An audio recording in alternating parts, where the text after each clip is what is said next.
I'm a man in my late 20s. Growing up, I never had much interest in academics and have been working in a manufacturing job for a long time. I've been at the factory since my high school teacher recommended me, and even wrote a letter of recommendation, given how many have left over the years. I'm considered one of the longest-serving employees. Naturally, this led to a promotion from a general employee to a supervisory role. And now I'm even being considered for higher positions. My effort to always work diligently and pleasantly has been recognized. The challenge now is that our company has acquired a great piece of land in a rural area outside the city to build a new factory. However, given its location, no one is eager to move there. This is especially true for those with families, considering schools for their children and employment for their spouses. One day, the boss called me in and said, "Ethan, think of it as a chance to save a substantial amount of money and go there for just 3 years. We'll take good care of your vacations and leave days. We're really short on people for management positions." After giving it some thought, the offer didn't seem too bad. The salary would significantly increase, and after just 3 years, I'd be guaranteed a promotion upon my return. Although it's a rural area, there are quite a few houses available for rent, and the company offered to cover my housing costs.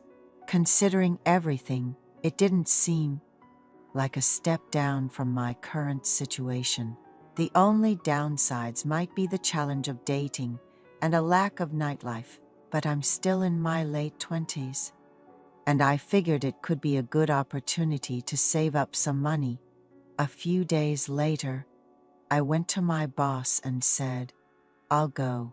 You promise a promotion upon my return, right?"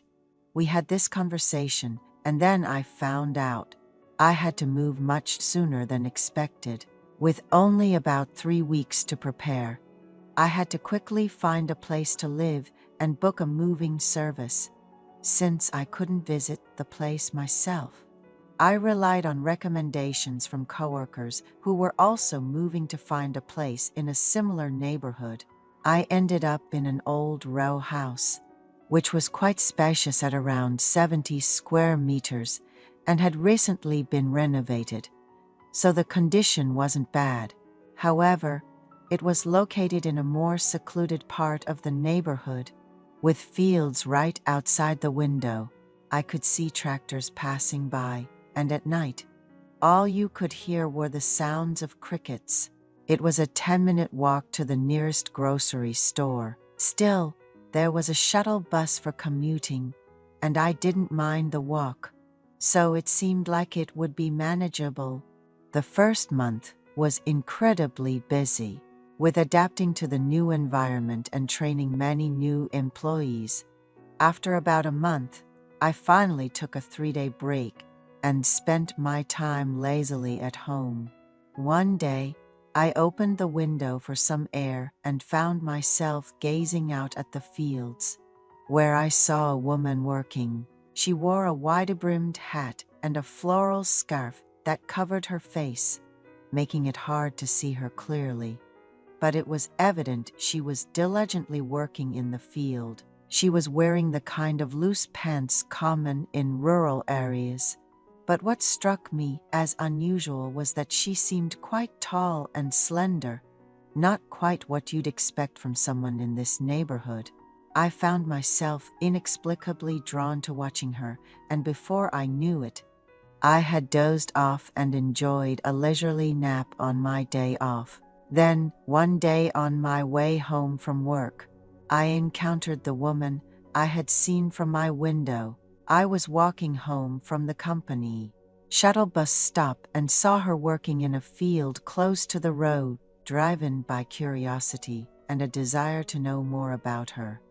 I approached and initiated a conversation. Getting closer, I greeted her with, "Hello, I've seen you around as I passed by." but this is the first time we're actually speaking." The lady glanced at me and stood up, saying, "Are you from the industrial park? Just moved into that mansion over there? Nice to meet you." She greeted me warmly. I didn't dare ask her age at first, meeting it seemed rude. From her appearance, she looked to be in her 40s, similar to the other women around the industrial area. A few days later, as I was returning home from work and decided to pick up some beer to kill time, she recognized me working in her garden and initiated a conversation. "Looks like you're just getting back." I was grateful. She spoke first and cheerfully responded, "Yes, it's been dark for a while, but you're still working hard." She then mentioned, "Just telling myself a little more, and now it's this late. Is that beer? I'm so thirsty, suddenly craving a beer."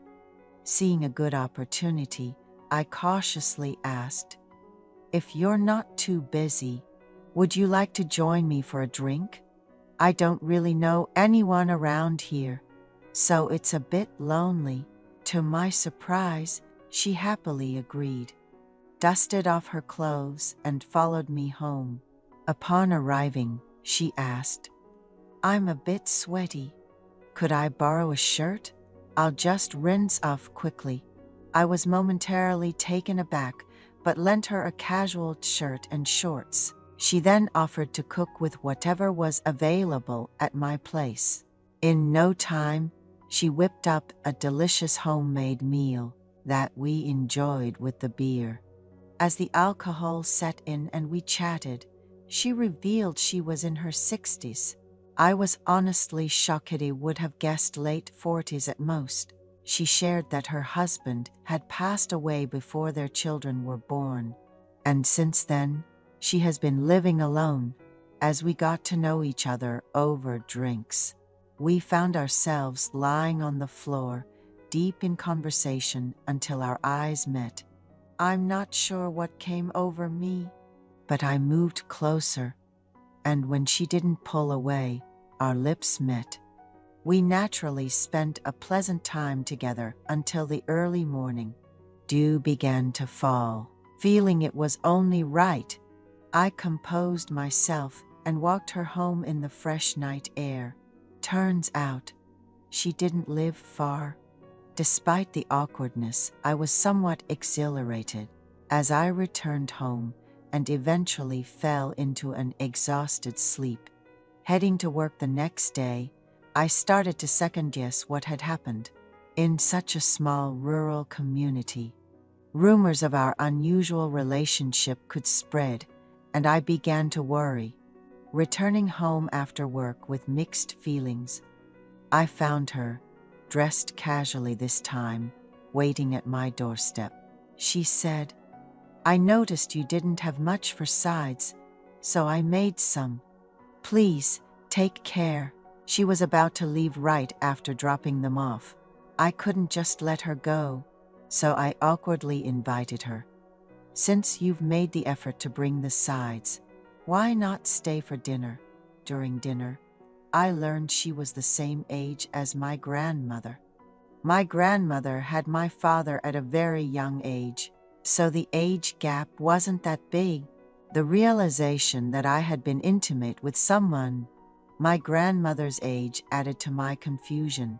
However, she seemed indifferent or unaware of my turmoil, casually suggesting, "Just call me sister. It feels strange to be called aunt or grandma since I don't have kids," trailing off at the end. So from then on, I comfortably referred to her as sister, and she started bringing over dishes regularly since that memorable first night. Feeling the need to reciprocate, I often tried to create the right atmosphere. Around that ambiguous time, she started calling me honey in a way that felt more like how older women might address each other rather than a pet name. It's unusual, isn't it, to be called honey by someone of the same sex, nearly 40 years your senior. I was taken aback, but didn't know how to ask her to stop without making it awkward, so I let it slide. We weren't officially dating or even exchanging messages, but we found excuses to meet almost daily under the guise of sharing meals or sides.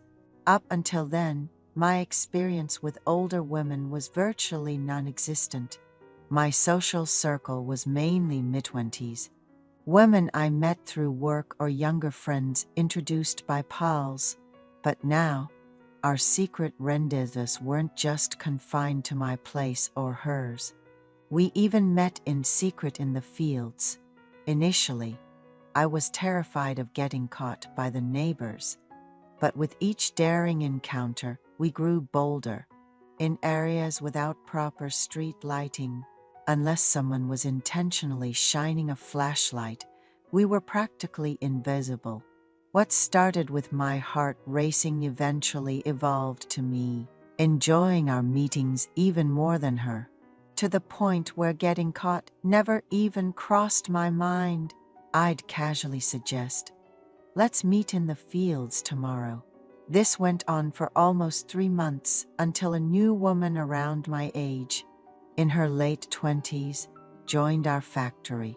Since peers were rare, we naturally grew close, and at some point, it became evident she was interested in me. The factory folks even nudged me, saying, "It looks like Ethan is into you. You should give it a shot." But for some reason, I couldn't find myself interested in her, despite her attractiveness and figure. To be precise, my attention just doesn't gravitate towards women my age anymore. I've developed more interest in the older women I've been seeing these past months. When I take a moment to reflect, I find myself fantasizing about being close not just with the woman from the factory, but also with her in more specific scenarios at work, in the fields, even at my own home.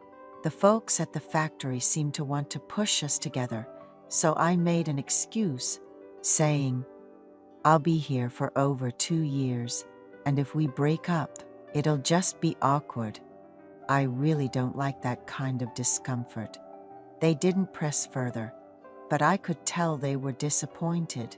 And that woman, even though she treats me like a friend and doesn't contact me outside of work, her eyes say something else entirely. But what can I do?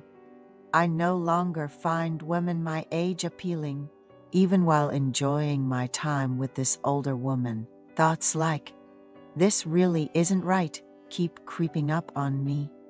Yet, I rationalize that it's not so bad for the time being, as long as I'm living here. I've leaned towards just enjoying the situation I'm in, but then I worry about the future. What if, when I return to my hometown, I still don't find women my age attractive? Honestly, with over 2 years left here, I sometimes get frustrated wondering why I'm even thinking about this now. Can I just ignore it and enjoy the present? I hope I won't end up only being interested in women who are as old as my mom or grandmother when I go back.